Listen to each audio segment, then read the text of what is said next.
Hello everyone, I welcome you all to this news analysis initiative. These are the articles that we are going to look today. Without any further delay, we will move on to the first article. Playing hide and seek on employment guarantee. See, there is a new rural employment law proposed by the government called VBG Ramji Act, and it is being presented as a replacement or improvement over MNREGA. And many experts are questioning whether this new law actually weakens the idea of employment guarantee instead of strengthening it. So the core issue here is employment really guaranteed? Under MNREGA, any rural household can demand work. Government is legally bound to provide work. If work is not given, unemployment allowance is given. Under BBG Ramji Act, work guarantee applies only in areas notified by the central government. This means the center can switch the guarantee on or off. So, in simple terms, it is like saying you have a guarantee, but only if we allow it. That defeats the very meaning of a guarantee. Second, claim of 125 days instead of 100 days. Government claims the new act gives 125 days of work, but states can already give 125 days under MNREGA. So no new law was needed for this. So this is not a real justification for replacing MNREGA. Next, disentitlement provisions. Old MNREGA had a clause. If someone applies for work but refuses it, they lose unemployment allowance for 3 months. This was meant to prevent fake or frivolous applications. In reality, such misuse never happened, clause was never actually used, and removing it changes nothing on the ground. So the claim that workers were earlier denied their rights is misleading. See, the big shift in this VBG Ramji Act is demand driven versus normative funding, which is very important. In MNREGA, it is demand driven. If people ask for work, money must come. Whereas in BBG Ramji Act, it uses normative funding. Center decides fixed budget limits for states. So the problem here is fixed budgets become de facto caps. States will stop giving work once money is exhausted. Guarantee becomes meaningless. So the employment guarantee cannot exist without demand driven funding. The next is argument of fair distribution among states.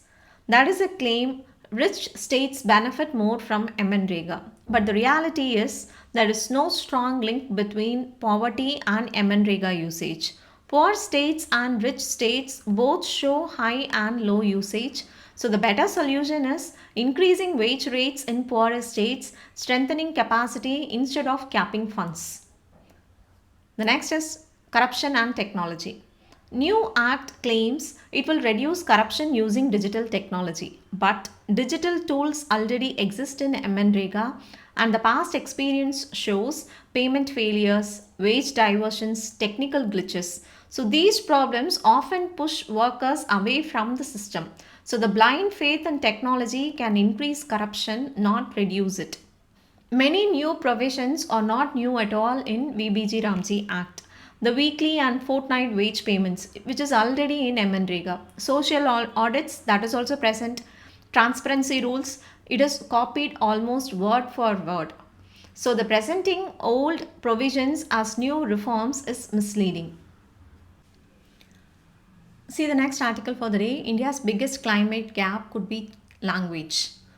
See, climate science uses technical words that ordinary people, local officials, and even administrators don't fully understand. When language is unclear, science gets misunderstood, policy stays on paper, and actions on the ground becomes weak. So this is not a communication problem, it is a governance problem. See, if you take loss and damage, at global climate talks, loss and damage means permanent losses that cannot be reversed.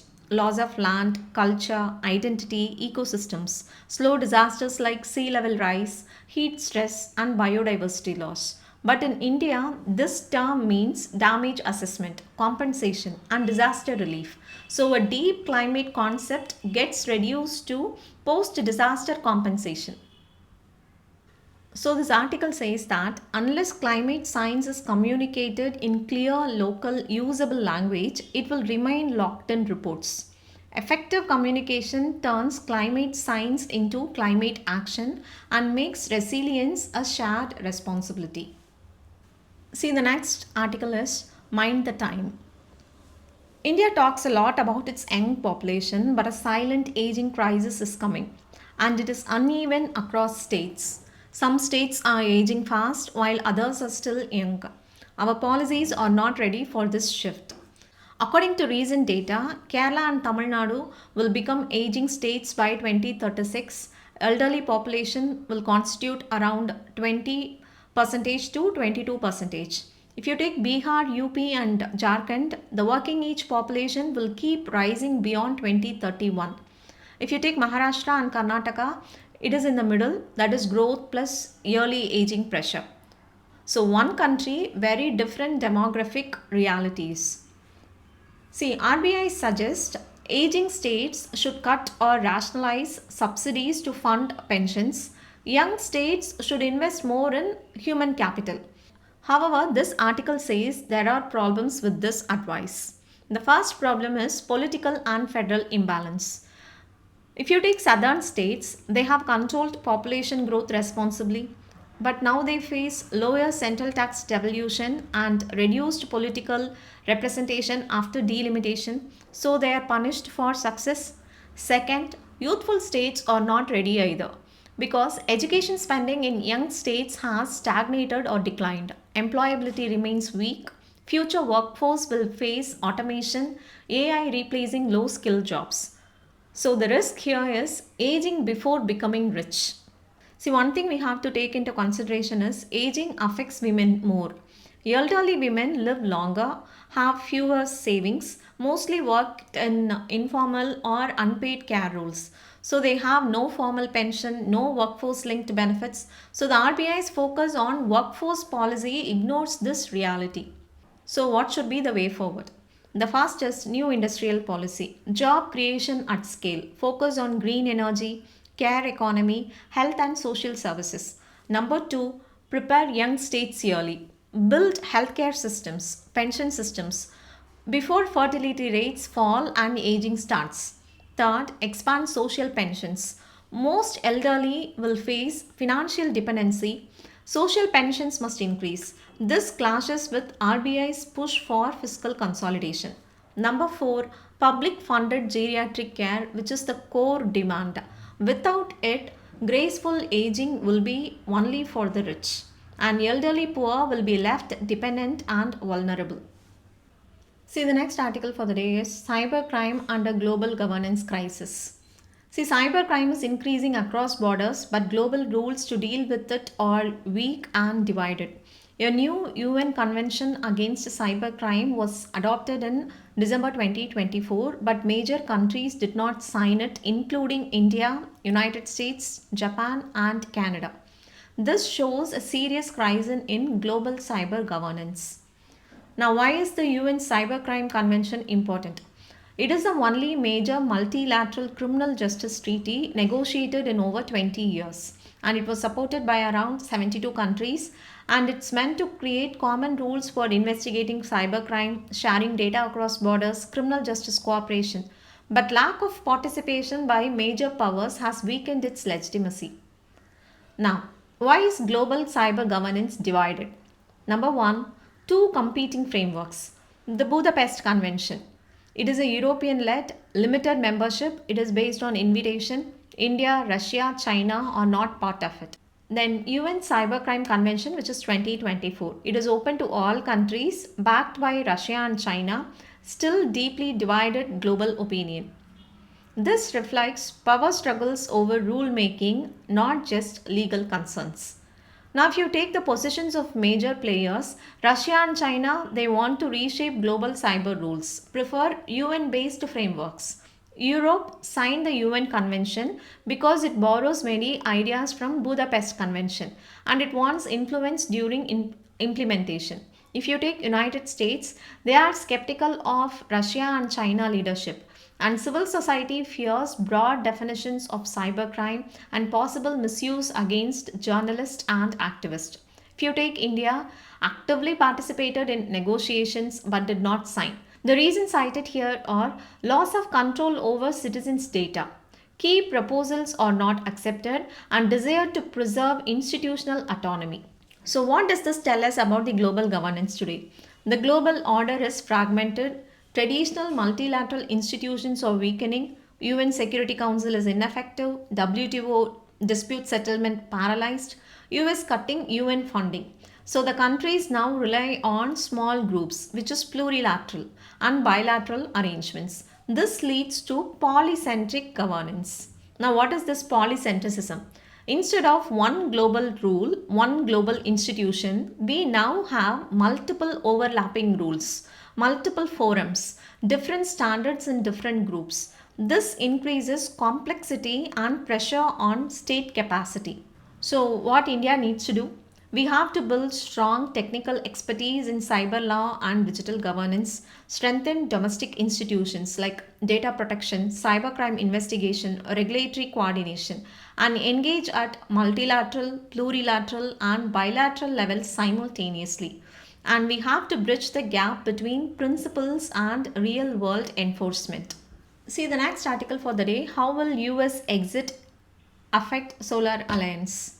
First, what is the International Solar Alliance? It was set up in 2015, launched by India and France, headquarters in Gurugram, Haryana, and the members, if you take, it is 120 plus countries, mainly developing and tropical countries.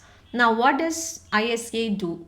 It does not build solar plants. It helps countries get cheaper finance, reduce investor risk, build capacity and skills, speed up solar adoption, especially in developing countries. Now, what has the US done? In January 2026, the US announced exit from 66 international organizations, and ISA was one of them. The US had joined ISA only in 2021. The total US contribution about $2.1 million. Now, will the US exit hurt ISA financially? No, not in a big way, because US funding was only about 1% of ISA's total funds. So, will India's solar module manufacturing be affected? No, India is now largely self reliant in solar manufacturing. If you take the current capacity, late 2025, solar modules alone is 144 gigawatts. Solar cells 25 gigawatts, which is expanding fast, and India does not depend on the US for solar panels or equipment. China remains the largest global producer, and India imported around $1.7 billion worth of solar modules from China in financial year 2025. So, solar power does not become costlier, electricity tariffs remain unchanged, consumers are not affected. So, where is the real risk then? See, it is actually outside India. Impact on Africa and poorer developing countries. ISA works heavily in Africa, small island nations, poorer developing countries. These countries depend on cheap international loans, global climate cooperation. When a big country like the US exits, leaders become cautious, projects get delayed, and solar expansion slows. This can indirectly affect Indian companies expanding abroad. See, ISA is a key tool of India's climate diplomacy. It helps India lead the global south, build influence, open overseas markets for Indian firms. Even after the US exit, leadership remains with India, but responsibility increases. India must now work harder to attract finance, maintain confidence, and keep the projects moving. See the next article for the day. How is China framing its Antarctic ambitions? See, China is strengthening its presence in Antarctica. In December 2025, China proposed a new domestic law to regulate all its Antarctic activities. This shows how China is carefully framing its ambitions within international rules while also building long term strategic capacity.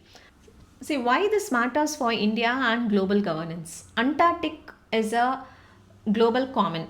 Domestic laws of major powers increasingly influence how treaties are interpreted, how activities are carried out on the ground, and continuous monitoring is needed to ensure peaceful use, environmental protection, and no hidden militarization. See, when you read this article, you should be aware of Antarctic Treaty, which came up in 1959, and also the Madrid Protocol 1991. And India do also have an Antarctic Act 2022. All these are listed in the static knowledge in the site. Please look into that. See the next article for the day, the UGC 2026 Equity Regulations. See, the UGC has issued new rules in 2026 to promote equity and prevent caste-based discrimination in higher education campuses.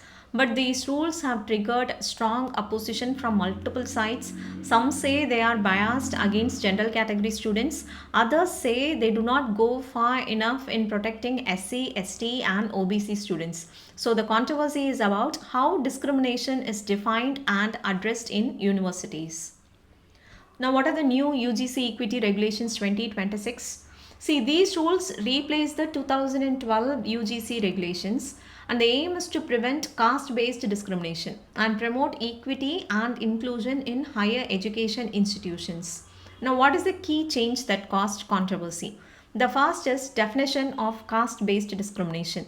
The 2026 regulations define caste-based discrimination as discrimination only on the basis of caste or tribe against SC, ST, and OBC students. Now, why is this controversial? Critics say it excludes general category students. It creates a presumption of guilt against them. They argue discrimination can happen in multiple directions, not just one. The second one is removal of punishment for false complaints. A draft version which was given in 2025 had a provision to punish false or malicious complaints. This provision was removed in the final 2026 regulations. So they fear that there are scope for misuse, atmosphere of fear and distress on campuses, and violation of principles of natural justice. See the next article for the day, poll bound states spend carefully while cutting debt. There is a common political claim that opposition ruled poll bound states spend recklessly before elections. But RBI data shows a different picture. States that are going to elections in 2026 have actually reduced their debt burden, maintained development and welfare spending. This shows fiscal prudence, not irresponsibility. So, which states are we talking about? Poll bound states analyzed by the RBI like Assam, Kerala, Tamil Nadu, West Bengal, and Puducherry. These governments came to power around 2021 during the COVID slowdown. Now, what does the RBI data show? The first is debt levels have come down. All these states reduced debt as a percentage of gross state domestic product.